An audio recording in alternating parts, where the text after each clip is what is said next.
ఐడ్రీమ్ ప్రేక్షకులకు నమస్కారం. ధర్మ వర్సెస్ కర్మ కార్యక్రమానికి స్వాగతం.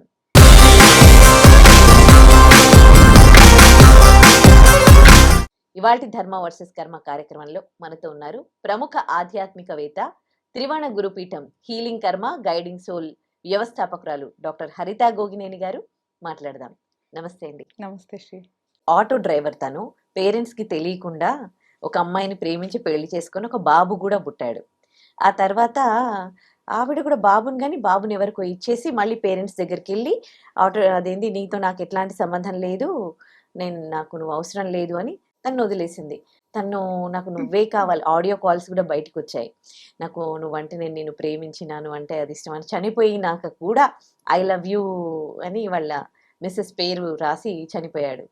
ఈ కేసులో అనిపించింది నువ్వు తల్లిదండ్రికి తెలియకుండా ఎన్ని సంవత్సరాలు వాళ్ళని మోసం చేసి బయటికి వచ్చి నువ్వు వాళ్ళకి ద్రోహం చేసావు, ఆవిడ నీకు ద్రోహం చేసింది. సో ఇదే నేచర్, ఇదే కర్మ అంటే. నేను అందుకే చెప్తాను, నేను కర్మని ప్రతి సినారీలో అప్లై చేసుకుంటే మీకే ఆన్సర్స్ దొరుకుతాయి. అబ్బాయికి ప్రేమ గురించి మాట్లాడే అర్హత లేదంట. తల్లిదండ్రులు ప్రేమను మోసం చేసిన వాడికి ఒక అమ్మాయి ప్రేమ గురించి మాట్లాడే అర్హత లేదు. ఇంట్లోంచి డబ్బులు తీసుకొని వచ్చాడంట 10-15 లక్షల వరకు. అంత తల్లిదండ్రుల ప్రేమ కాదా? ప్రేమ కాదా అసలు? ఇప్పుడు మరి వాళ్ళు పడ్డ మానసిక శోభకి వెంటనే వచ్చింది కర్మ, ఇన్స్టెంట్ గానే వచ్చింది రిజల్ట్స్. అయినప్పటికీ కూడా తల్లిదండ్రులకే కదా బాధ. ఇక్కడ తల్లిదండ్రులు చేసిన పాపం ఏంటి? ఈ కొడుకుని పుట్టటమే వాళ్ళకి పోయిన జన్మలో వాళ్ళు చేసుకున్న కర్మకి ఇలాంటి కొడుకుని వాళ్ళని కన్నారు. వాళ్ళు పే చేశారు. ఈ అబ్బాయి తప్పు చేసిన దానికి ఈ అబ్బాయి పే చేశాడు.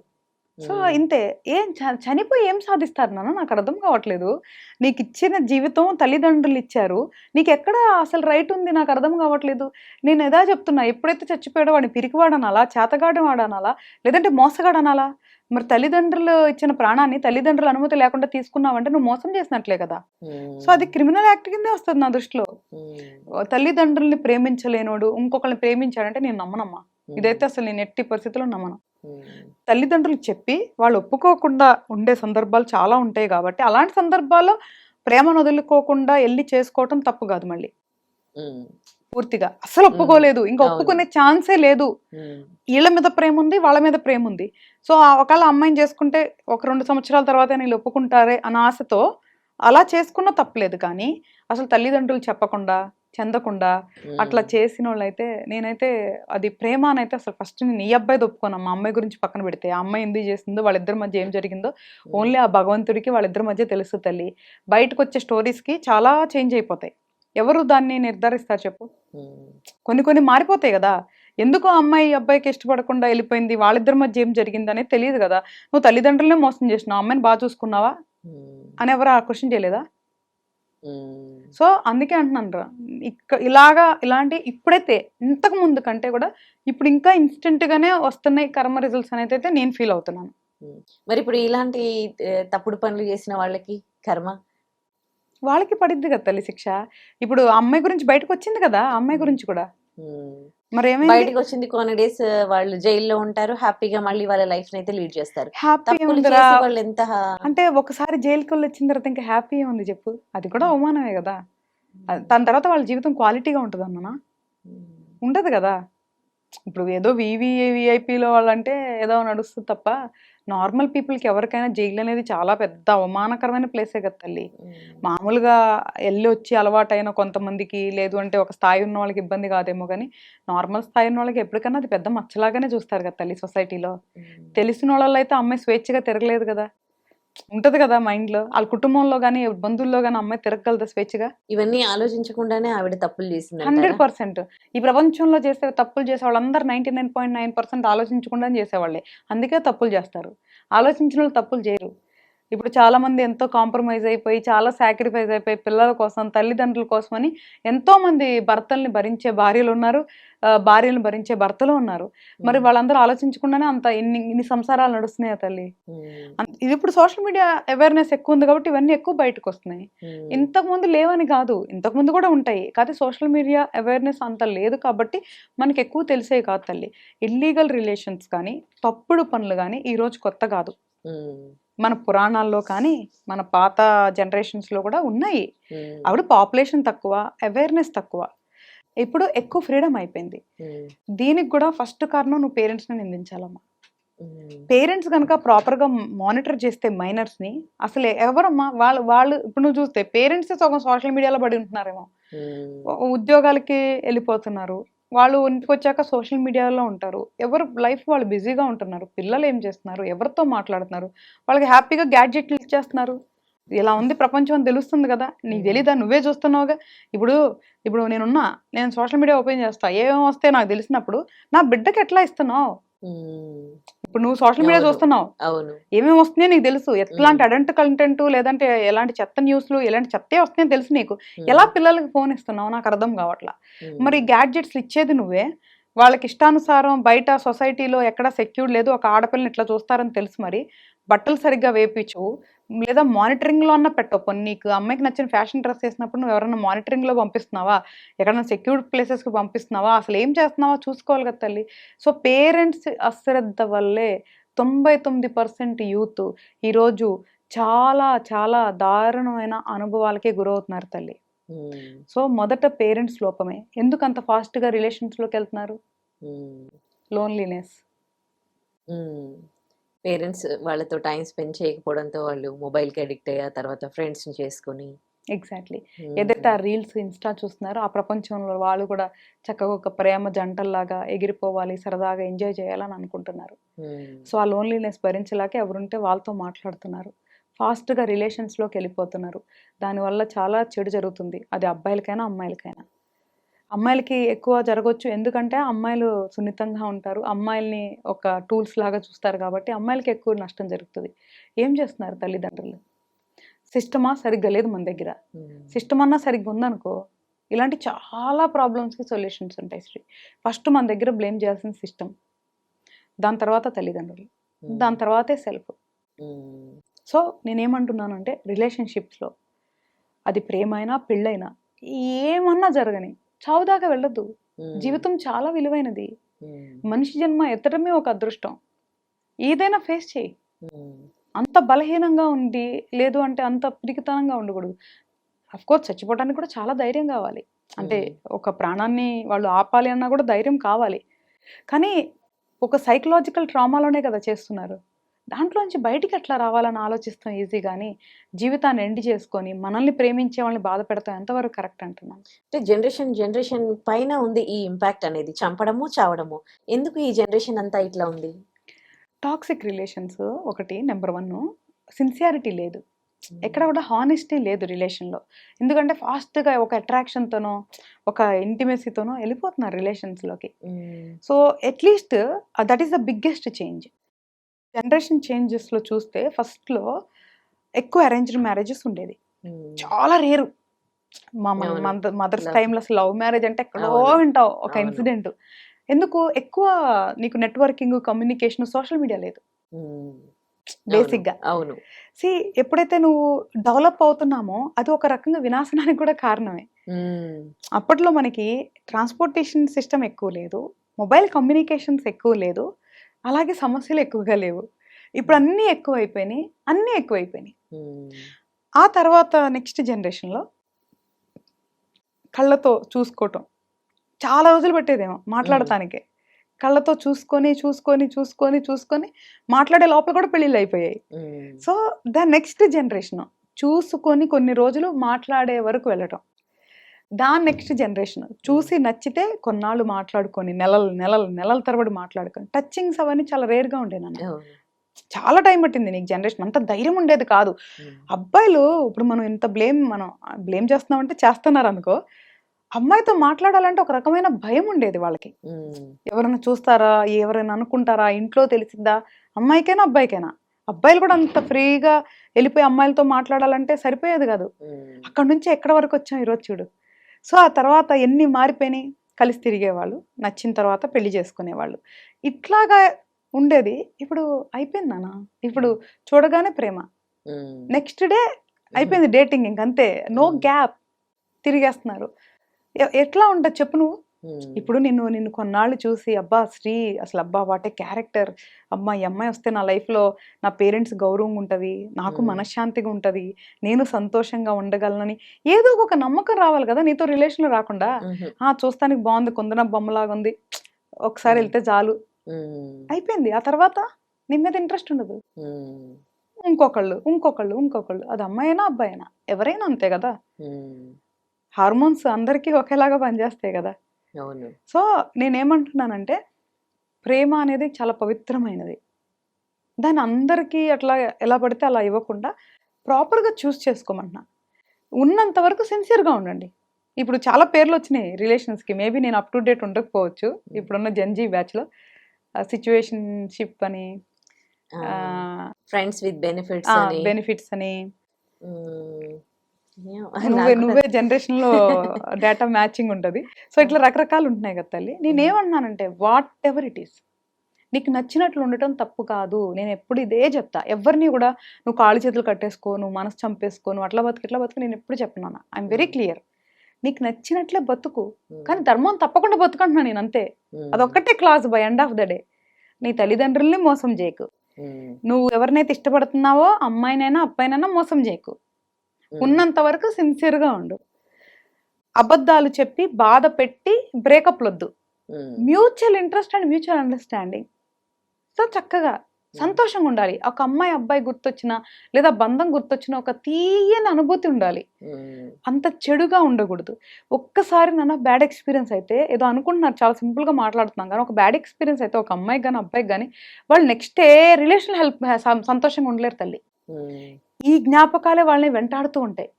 ఇప్పుడు ఏమవుతుంది తెలుసా, ఆ రిలేషన్షిప్లోకి వెళ్ళి అవతల మనిషిని నమ్మలేరు, అనుమానాలతోనే బతకలుతారు. ఎప్పుడైతే అనుమానం ఉంటుందో గొడవలు ఉంటాయి. ఎందుకు? Discussion, argument. నువ్వు ఫోన్ ఎందుకు ఎత్తలా, నువ్వు మెసేజ్ చేయలా, ఎక్కడికి వెళ్ళావు, ప్రూఫ్, వీడియో కాల్, ఫొటోస్ ఉండదు ఇంకా నీకు. ఎందుకంటే ఆ ఇన్సెక్యూరిటీ క్రియేట్ చేసి ఉంటారు, లేదా వీళ్ళు ఆ ఇన్సెక్యూరిటీకి గతంలో గురై ఉంటారు. దానివల్ల అదే ఉంటుంది మైండ్లో, హాంట్ చేస్తూ ఉంటారు. సో ఎప్పుడైతే ఇవన్నీ వస్తాయో, ఆర్గ్యుమెంట్స్ వస్తాయి, డిస్కషన్స్ వస్తాయి, తర్వాత ఏమొస్తాయి, ఈగో వస్తుంది. సో ఈగోతో ఎంతవరకు వెళ్తారో తెలీదు అసలు. ఇంకా దాంతో పక్కన వాళ్ళు ఎంటర్ అవుతారు, ఫ్రెండ్స్ చెప్తారు నీకేంటి, నీకు అవసరమా అంటారు. పేరెంట్స్ వస్తే ఇన్నాళ్ళు మేము అట్ట పెంచుకున్నాం, నువ్వు అట్ట అంటావా అంటారు.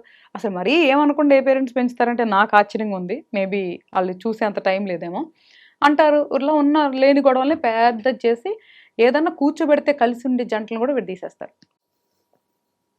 So this is what generation, this is what happening. So కూర్చొని మాట్లాడుకుంటే చాలా సమస్యలు పోతాయి నాన్న. అహం ఉండే లెక్కైతే అసలు వెళ్ళమాకు రిలేషన్లోకి. నిన్ను నువ్వే ప్రేమించుకో, నీతో నువ్వే జీవించుకో. సో తగ్గాల్సి వస్తుందిరా, కొన్నిసార్లు అడ్జస్ట్ అవ్వాల్సి వస్తుంది. రిలేషన్లోకి వెళ్ళినప్పుడు తగ్గాల్సి వస్తుంది. అన్నీ మనకి ఎట్లా ఉంటే అనుకూలంగా. ఇప్పుడు మనం చిన్నప్పుడు మనం పుట్టిన తల్లిదండ్రులు కానీ మన తోబుట్టులు కానీ మనమే అంత అడ్జస్ట్మెంట్లు అవుతాం. అసలు మనందరం ఎప్పుడు మాటలు అనుకోకుండానే పెరుగుతామా? అలాంటిది 2 డిఫరెంట్ వరల్డ్ నుంచి వచ్చిన ఆపోజిట్ సెక్స్ వాళ్ళు, అంటే ఆపోజిట్ సెక్స్ అంటే ఫీమేల్ మేల్, వాళ్ళు ఒకళ్ళొకళ్ళు అర్థం చేసుకొని ఇమ్మడటానికి టైం పడుతుంది. దీని లోపలే బ్రేకప్లు మల్టిపుల్ బ్రేకప్లు కూడా అయిపోతాయి. ఇంకా తర్వాత ఎవరిని నమ్ముతావు, ఎవరితో ఉంటావు? నేను I'm telling for your sake only. మీ ఇప్పుడున్న జనరేషన్ వాళ్ళ మంచి కోసమే చెప్తున్నా. ఎప్పుడైతే ఒక్కసారి బ్రేకప్ పడిందో తర్వాత క్వాలిటీ ఆఫ్ రిలేషన్స్ చూడాలంటే చాలా కష్టమైపోతుంది అన్న. ప్రేమలో అడ్జస్ట్ అవుతూ ఉన్నారు, ప్రేమించుకున్నంత కాలం వరకు కూడా ఒకరికొకరు నచ్చుతున్నారు. అదే ప్రేమ జంట పెళ్లి చేసుకున్నాక నచ్చట్లేదు. ఎందుకు తల్లి? దూరంగా ఉన్నంతసేపు బాగానే ఉంటుంది. దూరపు కొండలు నునుపంటారు కదా. సో దూరంగా ఉండి అప్పుడప్పుడు కలిసినప్పుడు ఎందుకు మా అంతా బాగానే ఉంటుంది. ఎప్పుడైనా ఇద్దరు వ్యక్తులు ఒక చోట ఉండి కలిసి జీవించినప్పుడే యాక్చువల్స్ అనేది ఉంటుంది. ఎందుకు? నువ్వు మామూలుగా వీళ్ళు కలిసినప్పుడు ఎప్పుడన్నా రోజులో ఒకసారి కలుస్తారు, లేదా 2 రోజులకు ఒకసారి కలుస్తారు. కలిసినప్పుడు 1 గంట 2 గంటలు టైం స్పెండ్ చేస్తారు. ఆ టైం అంతా కూడా చక్కగా వాళ్ళు చాలా రొమాంటిక్గా బ్యూటిఫుల్గా ప్లాన్ చేసుకుంటారు. ఎవరికి వాళ్ళిద్దరికి బాధ్యతలు ఉండవు. సో ఇద్దరిని ఎలా కలుసుకోవాలి, ఎలా ప్లీజ్ చేయాలి అన్న ఆలోచనలోనే ఉంటారు. ఎందుకంటే అదంతా ఇంప్రెస్ చేసే మోడు కదా. అక్కడ ఎంతసేపు అమ్మాయిని ఎట్లా ఇంప్రెస్ చేయాలి అని అబ్బాయిని ఎట్లా ఇంప్రెస్ చేయాలని అమ్మాయి పనిలో ఉంటారు. పెళ్ళి అయిపోయిన తర్వాత గ్రాంటెడ్గా తీసుకుంటారు. పెళ్ళి అయిపోయింది కదా, ఎక్కడికి పోలే అని అమ్మాయి అనుకోవచ్చు, ఎక్కడికి పోదులే అని అబ్బాయి అనుకుంటారు. సో గ్రాంటెడ్గా తీసుకుంటారు. అప్పుడు యాక్చువల్గా వాళ్ళలాగా వాళ్ళు ఉంటారు. ఇన్ని రోజులు ఇంప్రెస్ చేశారు కదా, ఇప్పుడు ఇంక పెళ్ళామే కదా, మొగుడే కదా, ఇంప్రెస్ చేయాల్సిన అవసరం లేదు అనుకుంటారు. ఒకవేళ నిజమైన ప్రేమ ఉన్నా కూడా ఈ నెగ్లిజెన్సీ గ్రాంటెడ్గా తీసుకోవటం వల్ల తప్పులు చేస్తారు. ఒకళ్ళు ఉండొచ్చు అసలు ప్రేమ లేకుండా ఆ స్థాయి వరకు రారు, ఉండొచ్చు. బట్ కానీ చెప్పాను కదా, అశ్రద్ధ వల్ల తప్పులు చేస్తారు. వాళ్ళ పనిలో వాళ్ళు బిజీగా ఉంటారు. ఈ అమ్మాయి అవసరాలు ఏంటి, ఈ అబ్బాయి అవసరాలు ఏంటి అని పట్టించుకోరు. అమ్మ, రిలేషన్స్లోకి ఎంటర్ అయ్యేది అవసరాల కోసమేనా? We have to be very open. ఎందుకు పెళ్లి చేసుకుంటున్నారు? ఊరికే చేసుకుంటారా ఇంటి కలిసి ఉండటానికి? నీడ్స్ ఉండబట్టే చేసుకుంటున్నారు. Either it is physical are mental. ఓపెన్గా ఉండండి, మాట్లాడుకోండి. మాట్లాడుకోరు, ఎక్స్ప్రెస్ చేసుకోరు. అమ్మాయి అబ్బాయితో ఎక్స్ప్రెస్ చేసుకోరు, అబ్బాయి అమ్మాయితో ఎక్స్ప్రెస్ చేసుకోరు. భార్య అనగానే ఒక కట్టుబాటు వచ్చేస్తుంది. వాళ్ళకి ఉండే పిచ్చి కోరికలైనా మంచి కోరికలైనా చెప్పుకోరు. సో ఇంట్లో అట్లా భార్యతో పద్ధతిగా ఉండి తను ఇబ్బంది పెట్టకుండా, ఫిజికల్గా మేబీ ఇబ్బంది ఎక్కువ పెట్టొద్దులే అని వేరే ఆప్షన్స్ చూసుకునే వాళ్ళు కూడా కొంతమంది ఉంటారు. వాళ్ళ భార్యను ఇబ్బంది పెట్టలేదు అనుకుంటారు కానీ బట్ ఏదైతే పెళ్లి ధర్మం ఉందో అది తప్పుతున్నారు అనేది అర్థం చేసుకోరు. సో దానివల్ల కూడా మళ్ళీ కాన్సిక్వెన్సెస్ కంపల్సరీగా ఉంటాయి. సో నేనేమంటున్నానంటే, పెళ్ళైన తర్వాత నీ భార్యకి కానీ భర్తకు కానీ సమయం ఇస్తున్నావా, వాళ్ళ నీడ్స్ ఫుల్ఫిల్ చేస్తున్నావా లేదా అనేది తెలుసుకోవడం కూడా బాధ్యత. లేదంటే పెళ్లి చేసుకోకూడదు. పెళ్లి చేసుకున్నాము అంటే ఏంటి, పిల్లల్ని కనేయటం పెంచటం ఇదేనా? కాదు కదా. ఫస్ట్ మీరు హ్యాపీగా ఉండాలి. ఒకరికొకళ్ళు లోపల కోరికలను పెట్టుకొని వాటిని చెప్పుకోలేక తీర్చుకోలేక ఇప్పుడు జరిగే ఇల్లీగల్ రిలేషన్స్కి ఫస్ట్ రీజన్ అదే. ఎక్స్ప్రెస్ చేసుకోరు.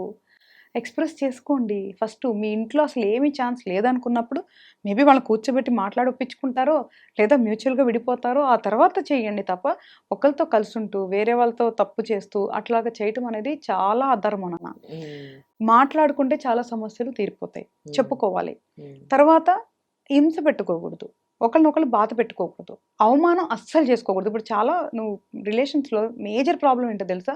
ఇన్సల్ట్ చేస్తారు. ఒక అమ్మాయిని అబ్బాయి కానీ, అబ్బాయిని అమ్మాయి కానీ, ఏది రిలేటివ్స్ ముందు కానీ, ఫ్రెండ్స్ ముందు కానీ మాట్లాడేటప్పుడు చాలా చులకనగా మాట్లాడేస్తారు. అవి చాలా పెద్దవి అయిపోతాయి. మనసులో పెట్టుకొని ఇన్సల్ట్ తీసుకోలేరు. నువ్వు 4 గోడల మధ్య ఎన్నన్నాను పడతారు, బట్ నలుగురిలో ఉన్నప్పుడు తీసుకోలేరు. అది కూడా చాలా కారణం అనమాట. ఇప్పుడు నేను ఇందాక చెప్పా కదా, గ్రాంటెడ్గా తీసేసుకుంటారు. వైఫ్ అంటే వాళ్ళు వర్క్ చేసినా ఇంట్లో పనులు చేయాలి, అబ్బాయిలు చేయకపోవచ్చు. సో అమ్మాయికి అది మానసికంగా కూడా ఇదవ్వచ్చు. ఒక పక్కన బాడీ పిల్లల్ని కని ఉద్యోగం చేసి ఇంట్లో పని చూడాలంటే ఎంతవరకు తీసుకుంటుంది? వాళ్ళకు కూడా చాలా కష్టంగా అనిపిస్తుంది కదా. సో వాళ్ళ ఆలోచన కూడా మారిపోతాయి. సో అబ్బాయిలు కూడా ఎక్స్పెక్ట్ చేయకూడదు. నువ్వు ఉద్యోగానికి వెళ్ళిపోయి ఒక అమ్మాయిని ఒంటరిగా వదిలేసేసి నువ్వు మాత్రం పవిత్రంగా తులసి మొక్కలాగా ఉండాలి, నీకు నీ రిక్వైర్మెంట్స్ నీ నీడ్స్ తీర్చినట్టు అవ్వదు. ఒక అమ్మాయికి అవ్వదు, ఒక అబ్బాయికి అవ్వదు, చెల్లదు. వాళ్ళ అవసరాలు ఏంటి, వాళ్ళ ఫిజికల్ నీడ్స్ ఏంటి, వాళ్ళ మెంటల్ నీడ్స్ ఏంటి, వాళ్ళ ఫినాన్షియల్ నీడ్స్ ఏంటి, ఎవ్రీథింగ్ చూసుకో. అట్లయితేనే పెళ్లి చేసుకో, లేదంటే చేసుకో. మాకు ఇప్పుడు తిరుగుతున్నట్లే సిచ్యువేషన్షిప్, ఆ షిప్ ఈ షిప్ అని తిరగండి. పెళ్ళి అంటే మాత్రం మన సాంప్రదాయం ప్రకారం ఒక పవిత్రమైన బంధం. మీరు ఏం జరిగినా మాట్లాడుకొని ఎంతో కొంతవరకు హోల్డ్ చేయగలము అంటే చేసుకోండి. పిల్లల్ని కనే ముందే మీరు ఫినాన్షియల్గా సపోర్ట్ చేయగలరా, ఫుల్ ఫ్లెడ్జ్డ్గా ఆ పిల్లల్ని మానిటర్ చేయగలరా లేదా, ఆ పిల్లలకి మంచి భవిష్యత్తు ఇవ్వగలరా లేదా చూసుకోవాలి. అప్పుడే పిల్లల్ని కనాలి. ఇప్పుడు నువ్వు చూడు, ఇంకొక సమస్య ఏంటో తెలుసా? వీళ్ళ మధ్య పడక డివోర్స్ దగ్గరికి వెళ్తారు. కేసు అవ్వగానే ఫస్ట్ పిల్లలు అనే దగ్గర క్వశ్చన్ వస్తుంది. డబ్బులు ఇవ్వాలంటే నచ్చదు. అమ్మాయి పిల్లల్ని పెంచుకోవాలి కానీ అబ్బాయిలు డబ్బులు ఇవ్వరు. What is that? ఏది అన్యాయం. ఇప్పుడు ఎవరో చాలా మంది కేసులు పెట్టి డబ్బులు వసూలు చేస్తున్నారు అమ్మాయిలు అని మాట్లాడుతున్నారు కదా. ఇట్లాగా డబ్బులు పిల్లలకి ఇవ్వని అబ్బాయిలు ఎంతమంది లేరు? మరి తీయాలిగా ఆ డేటా కూడా. సో తప్పు కదా. ఇప్పుడు నువ్వు పెళ్లి చేసుకొని రేపు విడిపోతే నీ కోసం కన్నది కదా ఆవిడ ఆ బిడ్డని. ఎలా పెంచిద్ది? పోనీ ఉద్యోగం చేసుకుంటుంది కదా అంటున్నారు, కరెక్టే. ఆ బేబీని ఎవరు చూసుకుంటారు? దానికి ఖర్చు అవుతుంది కదా. సో ఒక బిడ్డ పుట్టారు అంటే ఇద్దరికి సమాన బాధ్యత ఉంటుంది. అమ్మాయి కూడా ఆలోచించుకోవాలన్నా, గబగబా పిల్లల్ని కనటం కాదు. వాళ్ళతో మన లైఫ్ లాంగ్ అంటేనే పిల్లల్ని కనండి. కరెక్ట్. అప్పుడే ఫ్యూచర్ మీకు డ్యామేజ్ ఉండదు, ఆ బిడ్డలకి డ్యామేజ్ ఉండదు. మ్యాక్సిమం నువ్వు చూస్తే 90% అమ్మాయిలు తీసుకుంటారు పిల్లల్ని కదా. సో మదర్ అమ్మాయి అలా ఉంటుంది నేచరు. సో వీళ్ళేంటి, వీళ్ళల్లో కూడా కొంతమంది చూడాలనుకుంటారు, చెందాలనుకుంటారు. బట్ కానీ వాళ్ళకి మంచి చదువునివ్వండి, మంచి భవిష్యత్తునివ్వండి. మీరిద్దరు నచ్చపోతే మీ ఇద్దరు ఇడిపోండి, అది మీ ఓను. కానీ పిల్లల మీద ప్రభావం చూపించకుండా చక్కగా టైం స్పెండ్ చేయడం కానీ, షేరింగ్ చేసుకోవటం కానీ అన్నీ సమానంగా చేసుకోండి. అక్కడికి వచ్చేసరికి మాత్రం చేయరాదు. ఎందుకు? అందు గురించి చెప్తున్నాను రా. ఈరోజు మానవత్వం అనేది చాలా ముఖ్యం. ధర్మం కి కట్టుబడి ఉండటం చాలా ముఖ్యం. అవి ఉన్నప్పుడే కొంచెం బాగుంటది. అంటే తండ్రి ప్రేమ గురించి ధర్మంలో ఎలా ఉంది? ఎందుకంటే ఇప్పుడు మీరు చెప్పిన కేసుల్లోనే అంటే వాళ్ళకి పుట్టిన పిల్లలే కదా! అంత ప్రేమ లేకుండా ఎలా ఉంటుంది? అంత బాధ్యత లేకుండా ఎలా ఉంటుంది? అంటే బాధ్యత తీసుకోవడానికి ఎందుకు ముందుకెళ్ళట్లేదు? ఆ ప్రేమ అనేది ఎందుకు ఉండట్లేదు? అంటే తల్లి అది వ్యక్తిగతంగా ఒకళ్ళ మీద ఆధారపడి ఉంటదిరా. ఎందుకంటే అందరూ అట్లాగే ఉండకపోవచ్చు. కొంతమంది అట్లా ఉండొచ్చు. దీంట్లో అగైన్ నా సిద్ధాంతంలో 2 రకాలు. ఆ పిల్లలు పూర్వజన్మ కర్మానుసారం ఒక తండ్రి ప్రేమ నోచుకోలేనట్లుగా ముందే రాసి పుట్టుంటది. ఎందుకంటే ఒక జాతకం చూస్తే ఆ తండ్రి ప్రేమ ఉందా లేదా, అసలు తండ్రికి దగ్గరగా ఉంటారా లేదా, ఎప్పుడు తండ్రికి దూరంగా వెళ్ళిపోతారు, వాళ్ళ జీవితంలో అసలు తండ్రి ఎప్పుడు గతిస్తారు, ఎవ్రీథింగ్ చూడొచ్చు తల్లి.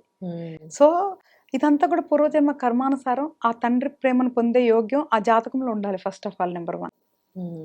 సో అలాంటి వ్యక్తి అంటే ఒక కన్న బిడ్డలకి ప్రేమని పంచనటువంటి వ్యక్తి వాళ్ళకి తండ్రిగా వెళ్తారు. అంటే వాళ్ళని మనం మనుషుల కింద లేదా తండ్రుల కింద మనం పరిగణించలేము. ఎంతో మంది ఉన్నారమ్మా పిల్లల్ని అబ్యూస్ చేసే తల్లిదండ్రులు, బాధ పెట్టేవాళ్ళు, పట్టించుకోని కేర్లెస్గా ఉండేవాళ్ళు చాలా మంది ఉన్నారమ్మా. కొన్ని బయటకు వస్తే కొన్ని బయటకు రావు. So this is all also part of the karma. ఇప్పుడు వాళ్ళ కర్మానుసారం వీళ్ళు వచ్చారు కదా తండ్రి, ఇప్పుడు ఆయన పట్టించుకోవట్లేదు కదా, మళ్ళీ ఇప్పుడు వీళ్ళ కర్మ ట్రిగర్. సో ఇదంతా చాలా లింక్ ఉంటుంది అనమాట. కంపల్సరిగా అనుభవించాల్సిందే వాళ్ళు. బట్ వాళ్ళు ఎందుకు చేయట్లేదు అంటే ఇట్ ఈస్ కాల్డ్ ఫేట్. చాలా బాగా చెప్పారు అన్ని విషయాల గురించి. థ్యాంక్ యూ సో మచ్ అండి. Thank you Sri. And for more videos, Please subscribe to iDream. Please subscribe to iDream. Please subscribe iDream. And please subscribe to iDream. For more videos, subscribe to iDream. Please like, share and subscribe to the channel. Congratulations, iDream. Subscribe to iDream. Subscribe to iDream. so subscribe to iDream Media. iDream ki iDream team andarki huge congratulations. Please subscribe iDream Media. Please subscribe to iDream. Subscribe iDream. Please subscribe to iDream.